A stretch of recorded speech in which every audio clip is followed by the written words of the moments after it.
this episode of Manufacturing Talk Radio. I'm Tim Grady. I'm here with my co-host Lou Weiss. We are at ISM 2018 in lovely Nashville, Tennessee, and we have Tony Uphoff with us, who is the president and CEO of ThomasNet. And Tony, welcome back to the show. We had you on last year. We've talked to you in between, and this is a really bright, sharp, with it guy who's jumped into a 134-year-old company. 120. 120 and kicking it to the next level. Tony, welcome back. Hey, Tim, thank you. Lou, great to see you both, and thanks for having me. It doesn't feel like a year ago since the three of us sat down. Actually, you now look a lot older. I look like I'm 120 years old now, right?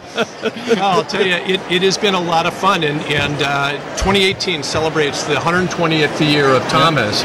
And it's really a remarkable story of, a business that was a print directory business for many, many years, successfully made a transition to CD-ROM, then a website, and now we're the major platform for product sourcing and supplier selection and actionable information for industry. And it's really a lot of fun to be a part of a company at this stage of its development. I came in at the easy part when a lot of that heavy lifting was done, but we're having a blast. And you may have seen, Thomas today is a bit of a different look and feel. So on the platform itself, you're seeing some new user functionality, and we're seeing a lot of growth in our user base and our supplier base. We've got a bit of a different graphic look and feel. We've rebranded the company. Saw that? I see the pin. Yeah, we moved away from the reference to publishing because that is a 20th century construct. We don't publish anymore. We're a data and information platform, so we just go by the name Thomas. But so many people know you as the Green Books. It's interesting, Lou. There are a lot of people that know us from the Green Books. The fastest growing part of our active registered user base, however, are millennial managers. So 40% of the 750,000 active registered users are millennial managers. Really? And if I want to say to them, boy, do you remember the Green Books? They look at me like I have two heads. They don't. So to them, Thomas is what it is today, this modern technology platform that they use regularly as a part of their product selection and supplier selection process. Well, let me ask you a question, being that you brought up millennials. Uh-oh.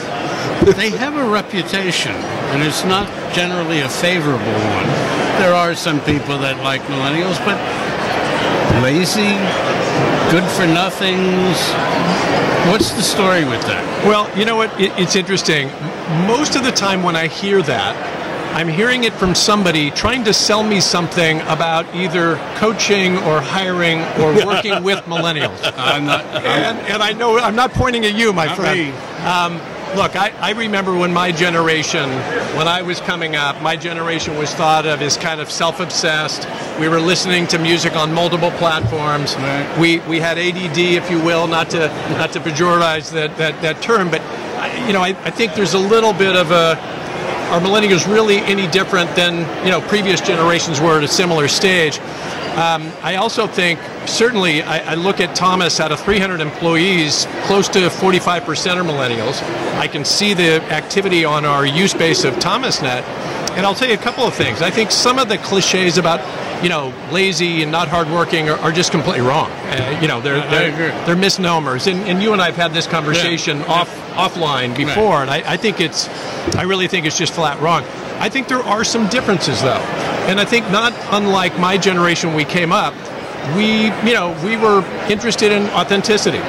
We had come up in an era where, the media had broken down a little bit, and there were some challenges politically and across the United States. And you're talking about now or then? Well, right? History repeats itself. And I think what happened is my generation really valued the idea of companies that were authentic and open and transparent about things. And I'm sure somebody on a show like this was kvetching about the fact that someone like me wanted to know more about the company before I accepted the job.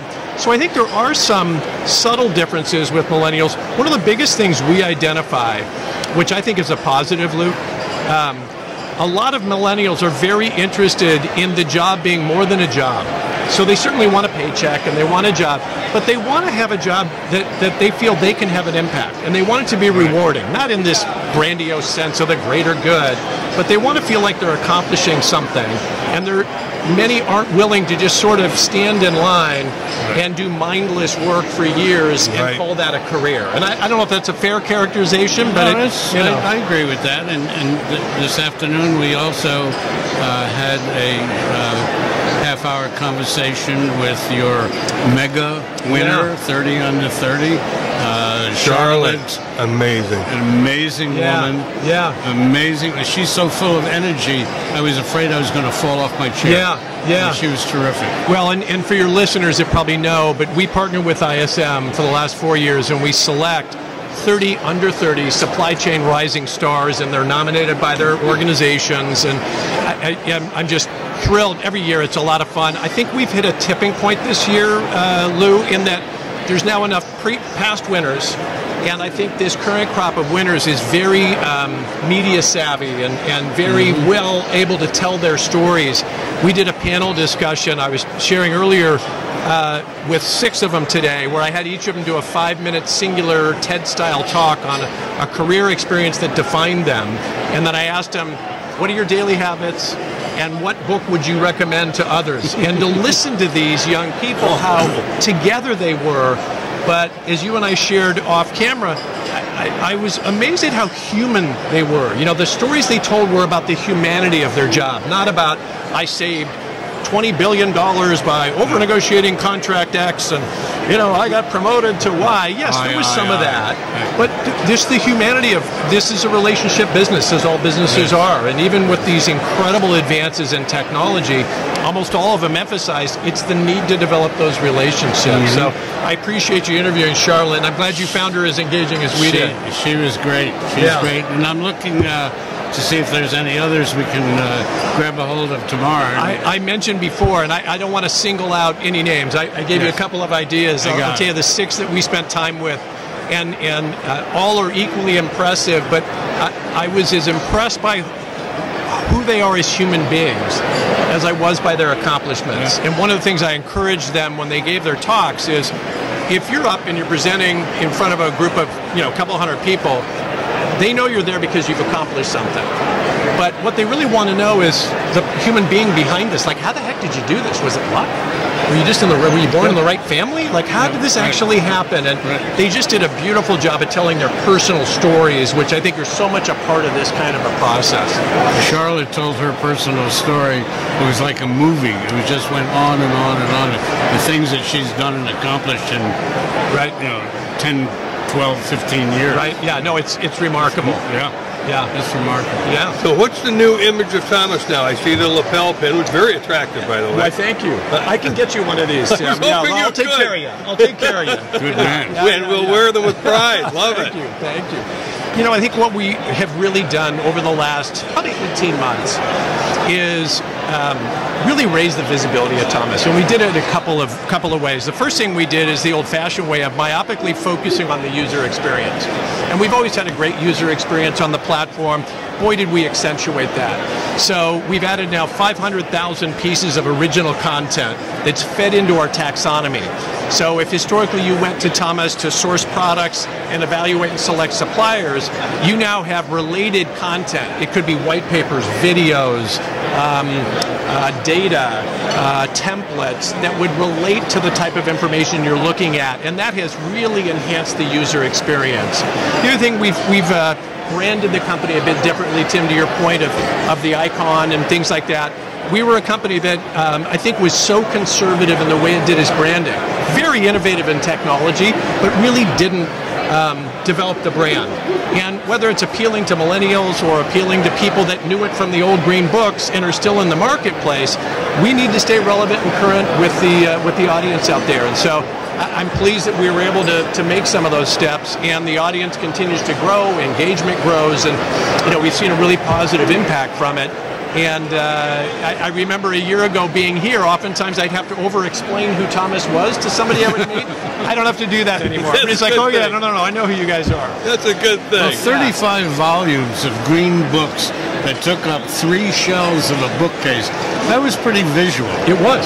And think about the branding transition, Lou. It's a really good observation, because you didn't really have to focus on brand because the book was the brand. Right. You know, if I'm an engineer or a procurement professional, behind me on my desk are these books all the time. I see them every day. Right. And the idea of, you know, hey, check Thomas was a slang that's probably been repeated several million times inside corporations of all sorts, small, medium, and large.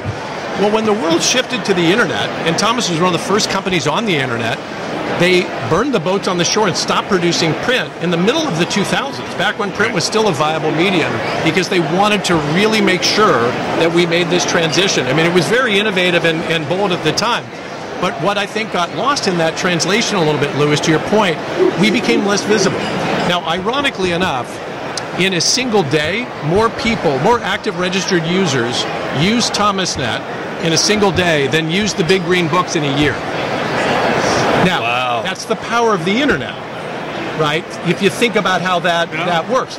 But your brand point's a really good one, because even if I'm using it, you know, there's things that we've done, including daily email newsletters and other things that bring that visibility up to the user. It's increased usage, increased repeat usage, increased active registered use, meaning people registering to use the platform, which we don't mandate, but we encourage. Right. But the branding and visibility is a big piece of that. It's used more wide scale than any of the other directories, and I can name a whole bunch of them, but I won't. You know, Thomas, whether it's this brand or the old brand, it was still always the Thomas. Yeah. You know, yeah.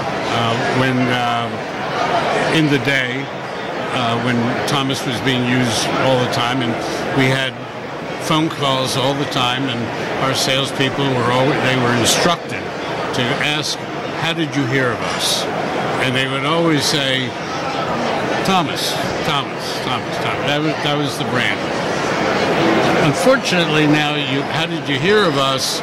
The internet, and that's the part that gets lost. Yeah. You know, it's interesting, Lou. Years ago, and you probably know this, Tim. I don't know if you would, but 11 years ago now, a lot of the internet customers for Thomas were later adopters of internet technology. They were businesses that historically, you know, didn't have e-commerce or didn't invest early in internet sites and the like, and internet marketing. They didn't even have brochures. Right? and so the company, Thomas, built a web analytics software platform.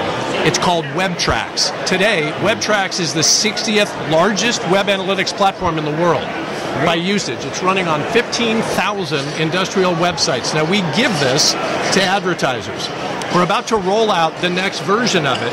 And Lou, what it'll allow us to do is to track any activity to your supplier page on Thomas, track all activity across your site, and attribute phone calls so that we assign unique 800 numbers to this. So what it does is give you as a business owner or as a marketer the ability at one dashboard to understand how all of your marketing is doing, but also important today is understand who actually is coming to your website.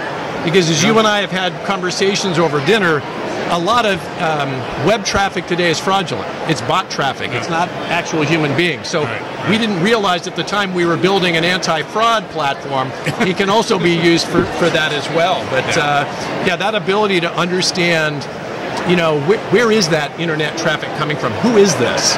And understanding, is this an in-market buyer, or is this something I probably don't want or don't care? It's really tough today. Yeah. And I suspect I'll get my WebTrack program next week. I as will, an advertiser. I will personally deliver it to you. Now, it is code you have to have installed on your site, but I will personally come out to the great state of New Jersey and help with that process. Excellent. Thank you. Yeah, absolutely. Well, as a matter of fact, the last time Lou and I got together up in New Jersey about 2 weeks ago, we sat down and we looked at the Thomas program, and I said, Lou, I want to take the Thomas program under my wing. I want to rebuild it from end to end. They've rebuilt. I want to rebuild our information in the Thomas platform. So that's one of my projects that I'm working on. And I want to see WebTrack involved.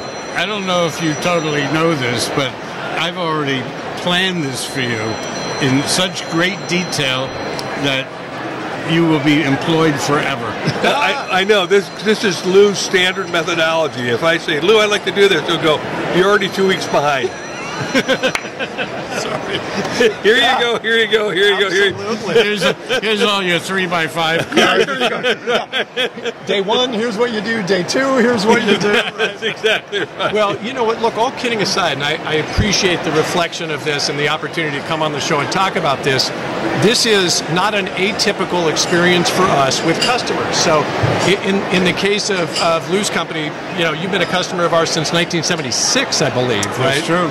I'm impressed. And we have customers that, believe it or not, through family dynamics, have been customers even longer. Part of what happens is, depending on where they are, the maturation of understanding, do I need internet-related marketing or not? What is internet-related marketing? Now, how do I get consciously competent with this, and how do I start to steer it in a way that's toward my objectives? It might be I'm looking for sales leads. It might be I'm looking for more brand awareness. It might be I'm looking to build my own database of potential prospects or customers. It might be all the above. We now have the capabilities to do almost anything, but where we do our best work is where we start to work with companies where we can lay out that roadmap. And you know, we can kind of say, look, here's all the capabilities we have. Here's what we'd recommend, but you tell us where you need to go. And that's increasingly becoming a component of our business. We kind of think of this almost as marketing as a service, you know, as a platform. And you should tell us what your marketing objectives are, because odds are, I'd say 98% we can probably fulfill. But if we don't do the right job of saying, what are you trying to do? Where are you trying to go? What new products might you be offering or new capabilities? Then shame on us. We're not doing our job, and we can't, you know, do the best work on your behalf. Do you have an apartment for Tim in the city to come up and stay for a while? Well, my wife might look askance if I showed up with somebody saying, hey, this is my pal Tim, honey. He's going to stay with us for a little while. But here's in what a yellow jacket. Yeah, exactly. You got to bring your yellow jacket. Here's what I can say is, when you work out of New York, mi casa, su casa. So obviously you guys have a place to work anytime you're in New York City. I appreciate it. We would most enjoy hosting you anytime. For your customers, you actually do have a department that guides them through, do you not? We do, yeah. And that is, I mean, how does that work? Client services? So our business is organized into three main product groups. So ThomasNet is the large platform that encompasses most of our products and services. We have a division called Thomas Marketing Services that takes the data, the buyer behavior data on the platform, and then accentuates if you need to do SEO or SEM or want us to build a website. And then we have a group called Thomas Product Data Solutions. So if you have a large catalog of individual products, we can digitize that and then syndicate that data, put it into CAD files, BIM files, syndicate it across ThomasNet or your own distributors or perhaps your website. And then we have about 100 what we call certified Thomas partners, who have been our heritage reps for many, many years. What we've done in the last year and a half is we've literally gone through and certified them based on knowledge of our customers' business, knowledge of digital marketing, and knowledge of our products and services. Oh, interesting. And we've used an online platform called Lessonly that allows us to provide curriculum for these certified Thomas partners. And it's been super helpful so that as they engage with you, it's not kind of disconnected from what we do. Right. It's intimately engaged with what we do. So that's relatively new. In the last year, we established that. So okay. Well, I was familiar with WebTrax, but we never got traction under WebTrax. I will take care of that. Now it's time to do it. I will take care of that. Yeah. Matter of fact, why don't you just come from Nashville directly to New York? Call Mary, say, I'm not going to be home for a while. I got to go to this company called Thomas and hang out for a little while. Yeah, right. Solve a few issues. No, it's not the Green Books. No, different Thomas. It's a whole new thing. It's better. You're going to love it. Yeah.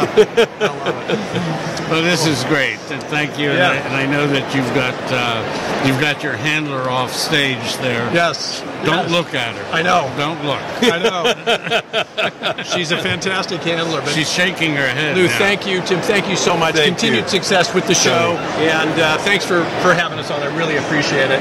Love I'm sure we'll get a chance to catch up during the next couple of days. Yeah. Love to have you on. We'll have to meet at Hakkasan. I look forward to that. And that kind of concludes us with our interview of Tony Uphoff with the Thomas.